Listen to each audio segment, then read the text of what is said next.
శాస్త్రవేత్తలు మాకు సంబంధించినటువంటి రియాక్టర్ క్రిటికాలిటీకి చేరిందంటే that it self indicates they are celebrating. అంటే ఏ పాయింట్ వద్ద లేదా ఏ స్థానం వద్ద న్యూక్లియర్ రియాక్టర్ శక్తిని ఉత్పత్తి చేయటం ప్రారంభిస్తుందో దాన్ని క్రిటికాలిటీ అని అంటారు.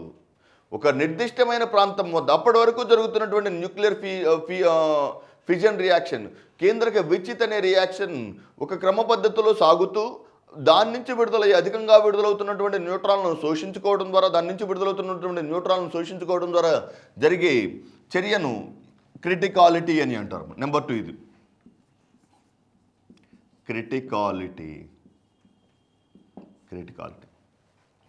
Next 3 moderator. విడుదలవుతున్నటువంటి న్యూట్రాన్లను శోషించుకోకుండా, వెరీ వెరీ ఇంపార్టెంట్. మోడరేటర్ ఏం చేస్తుందంటే అధికంగా విడుదలయ్యే న్యూట్రాన్లను శోషించుకోకుండా లేదా వేగంగా బంబార్డ్ అవుతుంటే, ఫర్ ఎగ్జాంపుల్ ఒక న్యూట్రాన్ వేగంగా బంబార్డ్ అవుతూ లేదా వేగంగా చలిస్తూ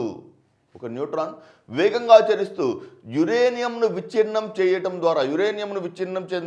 ద్వారా అక్కడి నుంచి విడుదలయ్యేటువంటి శక్తిని ఆ ప్రాంతం నుంచి విడుదలయ్యే శక్తిని శోషించుకోండి. అంటే న్యూట్రాన్ల యొక్క వేగాన్ని తగ్గించడానికి న్యూక్లియర్ రియాక్టర్లలో ఉపయోగించే భాగాన్ని మోడరేటర్ అని అంటారు. ఏం చేస్తుంది ఇది? న్యూట్రాన్ల వేగాన్ని తగ్గిస్తుంది. న్యూట్రాన్ల యొక్క వేగాన్ని తగ్గించడం గమనించవచ్చు, తగ్గిస్తుంది. దీని కొరకు సాధారణంగా గ్రాఫైట్ను ఉపయోగిస్తారు. గ్రాఫైట్ పలకలను ఉంచడం ద్వారా, గ్రాఫైట్ రాడ్స్ను ఉంచడం ద్వారా, పలకలను ఉంచడం ద్వారా న్యూట్రాన్లు ఆ సమీపంలో ప్రయాణించేటువంటి న్యూట్రాన్ల వేగాన్ని తగ్గించడం జరుగుతుంది. నెక్స్ట్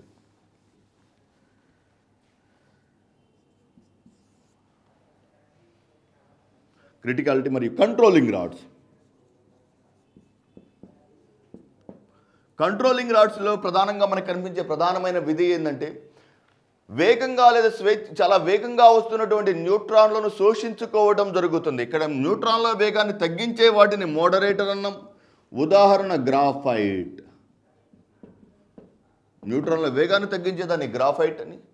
న్యూట్రాన్లను పూర్తి స్థాయిలో శోషించుకునే పదార్థాలను న్యూట్రాన్లను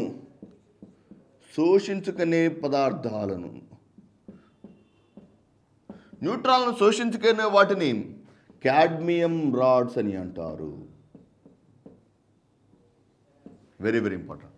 న్యూట్రాన్లను శోషించుకునే వాటిని అణుధార్మికతలో లేదా రేడియో రియాక్టర్లలో న్యూట్రాన్లను శోషించుకునే వాటిని క్యాడ్మియం రాడ్స్ అని, న్యూట్రాన్ల యొక్క వేగాన్ని తగ్గించే వాటిని గ్రాఫైట్ అని, వాటిని మోడరేటర్ అని.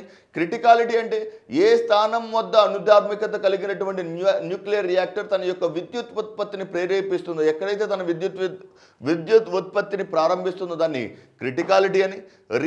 న్యూక్లియర్ రియాక్టర్ అనగా క్రమబద్ధీకరించబడినటువంటి అణుబాంబును న్యూక్లియర్ రియాక్టర్ అని చెప్పవచ్చు. క్రమబద్ధీకరించబడినటువంటి అణుబాంబును న్యూక్లియర్ రియాక్టర్ అని పేర్కొనవచ్చు. ఇది దీనికి సంబంధించినటువంటి ప్రాథమికమైనటువంటి సమాచారం.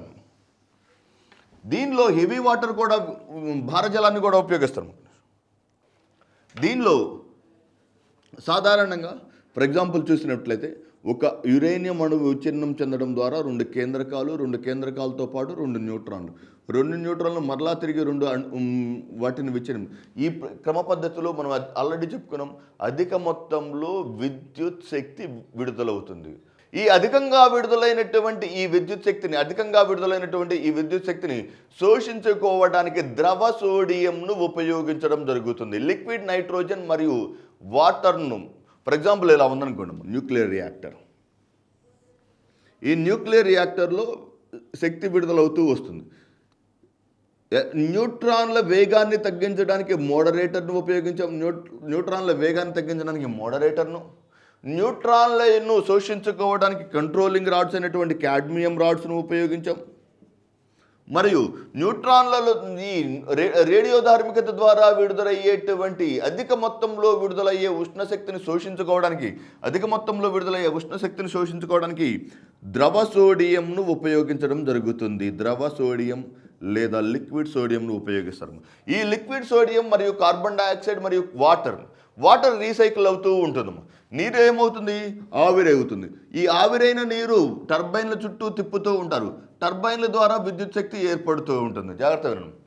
ఫర్ ఎగ్జాంపుల్, ఇది ఒక న్యూక్లియర్ రియాక్టర్ అనుకుందాం. ఈ భాగంలో ఒక న్యూక్లియర్ రియాక్టర్. ఈ రియాక్టర్ నుంచి విడుదలయ్యే ఇలా ఒక ఈ భాగంలో అంతా నీరు ఉందనుకుందాం. మొత్తం నీరు. ఈ రియాక్టర్ నుంచి విడుదలైనటువంటి ఉష్ణ శక్తిని తగ్గించడానికి చాలా అధిక మొత్తంలో విడుదలవుతుంది. మీరు హిరోషిమా, నాగసాకి బాంబు బ్లాస్టులు, మీరు అణుబాంబుల గురించి మీరు ఒకసారి చూస్తే, బాంబు పడిన ప్రాంతంలో అధిక మొత్తంలో 2 నగరాలు సైతం ఒక బాంబు దెబ్బకి, ఒక నగరానికి ఒక బాంబు దెబ్బకి నాశనం అయింది. అంటే అంత పెద్ద మొత్తంలో విడుదలయ్యే ఉష్ణోగ్రతను శోషించుకోవాలి. అంత పెద్ద మొత్తంలో విడుదలయ్యే ఉష్ణశక్తిని శోషించుకోవడానికి నీరు ఏమవుతుంది? వెంటనే ఆ ఉష్ణశక్తి తాకిడికి వేడెక్కి ఆవిరైపోతుంది. ఆ ఆవిరైనటువంటి నీటిని టర్బైన్ల గుండా పంపించడం జరుగుతుంది. ఈ టర్బైన్లు తిరగడం ద్వారా విద్యుత్ శక్తి ఉత్పత్తి జరుగుతుంది. ఇది ప్రధానంగా న్యూక్లియర్ రియాక్టర్లోని ఫినామినా. దాని కొరకు ఈ అధికంగా విడుదలైనటువంటి ఉష్ణశక్తిని తగ్గించడానికి ద్రవ సోడియంను ఉపయోగిస్తాము. ఓకే, ఒక స్థాయి దాటిన తర్వాత అధికంగా విడుదలైనటువంటి ఉష్ణశక్తిని తగ్గించడానికి ద్రవ సోడియం మరియు కార్బన్ డైఆక్సైడ్, కొంత మేరకు నీటిని ఉపయోగించడం ద్వారా నీరు ఆవిరెక్కి ఆ ఆవిరి ద్వారా విద్యుత్ శక్తి తయారీ జరుగుతూ ఉంటుంది. ఇది సాధారణంగా న్యూక్లియర్ రియాక్టర్లలో జరిగేటువంటి ప్రధానమైనటువంటి ప్రాసెస్ లేదా విధానం. కేంద్రీయ పరిశోధన సంస్థలు, అణురంగంలో ఉన్నటువంటి కేంద్రీయ పరిశోధన సంస్థలు.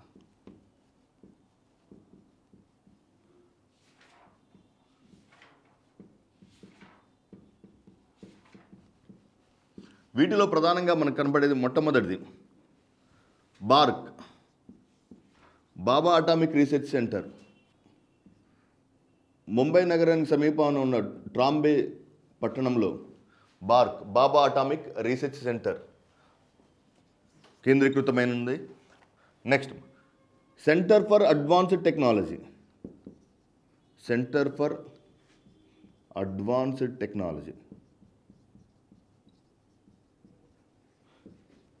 ఇండోర్ పట్టణంలో గలదు. Centre for advanced technology Indore. Next, Tata institute of fundamental research Mumbai. ఈ కేంద్రీయ పరిశోధన సంస్థలు, ఇప్పటివరకు మనం 2 రకాలైనటువంటి కేంద్రీయ పరిశోధన సంస్థలు చూసాం. ఒకటి జీవశాస్త్రానికి సంబంధించినటువంటి కేంద్రీయ పరిశోధన సంస్థలు, 2 అంతరిక్ష రంగానికి సంబంధించినటువంటి కేంద్రీయ పరిశోధన సంస్థలు, వాటి యొక్క ప్రధాన కార్యాలయాలు. అలాగే దానిలో భాగంగా అణుశక్తి గురించి తెలుసుకునే సమయంలో ఏ సంస్థలు ఎటువంటి పనులు చేస్తుంటాయి, వెరీ వెరీ ఇంపార్టెంట్. బాబా అటామిక్ రీసెర్చ్ సెంటర్, బార్క్ సాధారణంగా ఏ ప్రాంతంలోనైనా ఒక న్యూక్లియర్ రియాక్టర్ ఎస్టాబ్లిష్ చేయాలన్నా, లేకపోతే క్యాన్సర్ వైద్య చికిత్సలో ఏదైనా ఒక రేడియోటోప్ను వినియోగించాలన్నా, భారతదేశంకి సంబంధించినటువంటి ఏఎండి అటామిక్ మినరల్స్ డెవలప్మెంట్ డైరెక్టరేట్కి సంబంధించినటువంటి అణు విద్యుత్ శక్తికి సంబంధించినటువంటి ఖనిజ వనరులను దిగుమతి చేసుకోవాలన్న మొట్టమొదటిసారిగా అనుమతి ఇచ్చే సంస్థ BARC. Institute of plasma research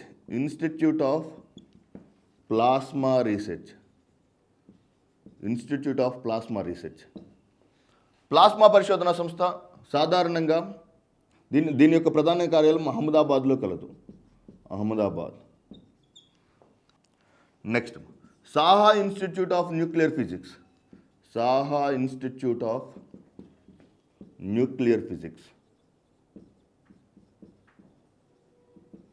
ప్రధాన కార్యాలయం Calcutta. Next, atomic minerals directorate, AMD, atomic minerals directorate ప్రధాన కార్యాలయం హైదరాబాద్.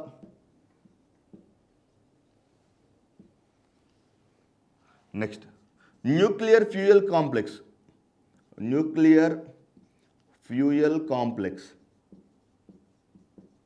హైదరాబాద్.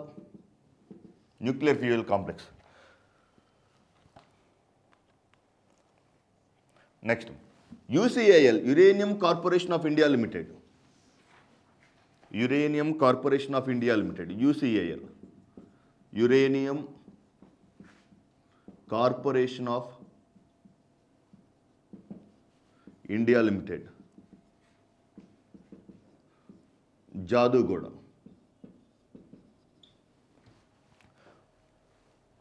యురేనియంకి సంబంధించినటువంటి మైనింగ్ మరియు దానికి సంబంధించినటువంటి పరిశోధనలు, దాన్ని వేరు చేయటం వంటి ప్రధానమైనటువంటి చర్యలను చేసేటువంటి సంస్థ uranium corporation of India limited. Uranium corporation of India limited headquarters located in Jaduguda. Next, భారజల కేంద్రం, భారజల కేంద్రం, ముంబై. హెవీ వాటర్ రసాయన నామం డ్యూటేరియం ఆక్సైడ్. హెవీ వాటర్ అయినటువంటి భారజలం యొక్క రసాయన నామం డ్యూటేరియం ఆక్సైడ్. ఈ డ్యూటేరియం ఆక్సైడ్ను అధికంగా న్యూక్లియర్ రియాక్టర్స్లో సాధారణంగా ఉపయోగిస్తారు. దీనిలో ఉన్నటువంటి హెవీ వాటర్ బోట్స్ భారతదేశంలో వివిధ ప్రాంతాల్లో లొకేట్ చేయబడినవి. వాటి గురించి చర్చిద్దాం. ముందు ప్రధానంగా భారజల కేంద్రం యొక్క ప్రధాన కార్యాలయం అన్నప్పుడు ముంబై. దీనికి ఉన్నటువంటి బ్రాంచెస్ లేకపోతే దీనికి ఒక్కొక్క రాష్ట్రంలో ఒక్కొక్క ప్రాంతంలో కలదు. ఫర్ ఎగ్జాంపుల్ మన ఆంధ్రప్రదేశ్లోని ఖమ్మం జిల్లాలో గల మణుగూరు అనే ప్రాంతంలో భారజల యూనిట్ కలదు. Heavy water board is located in Mumbai. Heavy water unit అలా ఒక్కొక్క వివిధ ప్రాంతాల్లో ఎస్టాబ్లిష్ చేయబడి వాటి గురించి చర్చిద్దాం. భారజల కేంద్రం యొక్క ప్రధాన కార్యాలయం ముంబై నగరంలో కలదు. సాధారణంగా భారతదేశంలో ఉన్నటువంటి భారజల యూనిట్లు, హెవీ వాటర్ యూనిట్స్ 8 ప్రాంతాల్లో కలవు. ఒక్కొక్కటి. Number 1 Nangal, number 2 Rawatbhata, number 3 Tuticorin,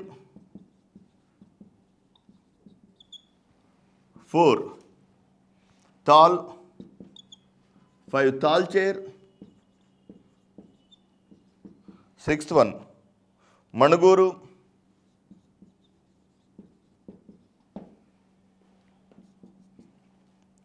'Baroda and Hazira'. Baroda మరియు హజీరా ఇవి సాధారణంగా హెవీ వాటర్ యూనిట్స్. ఈ హెవీ వాటర్లో ఉన్నటువంటి ప్రధానమైనటువంటి అనువర్తనం లేదా ప్రధానమైనటువంటి అప్లికేషన్ మీరు గమనించి చూస్తే, ఈ భారజలాన్ని న్యూక్లియర్ రియాక్టర్లో అధికంగా విడుదలయ్యేటువంటి శక్తిని శోషించుకోవడానికి ఇంతకుముందు మనం గతంలో చెప్పుకున్నట్టు ద్రవ సోడియంను ఉపయోగిస్తారని చెప్పుకున్నాం. ఆ ద్రవ సోడియంతో పాటుగా దీనిలో అధిక మొత్తంలో భారజలాన్ని ఉపయోగించడం ద్వారా అధికంగా విడుదలయ్యే ఉష్ణోగ్రతను శోషించుకోవడం లేదా అధికంగా విడుదలయ్యే ఉష్ణోగ్రతను నివారించడం జరుగుతూ ఉంటుంది. Board of isotopes and radiation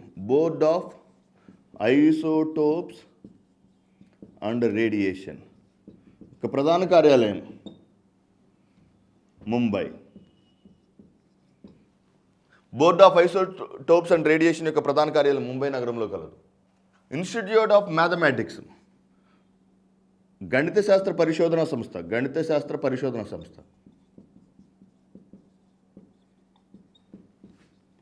institute of mathematics, institute of physics, భౌతిక శాస్త్ర పరిశోధన సంస్థ, వాటి యొక్క ప్రధాన కార్యాలయం. ఇన్స్టిట్యూట్ ఆఫ్ మ్యాథమెటిక్స్ ప్రధాన కార్యాలయం చెన్నై నగరంలోను, ఇన్స్టిట్యూట్ ఆఫ్ ఫిజిక్స్ యొక్క ప్రధాన కార్యాలయం భువనేశ్వర్లో కలవు. ఇవి సాధారణంగా ఉన్నటువంటి ప్రధాన అంతరిక్షానికి సంబంధించినటువంటి, అణు విద్యుత్తుకు సంబంధించినటువంటి ప్రధానమైనటువంటి పరిశోధన.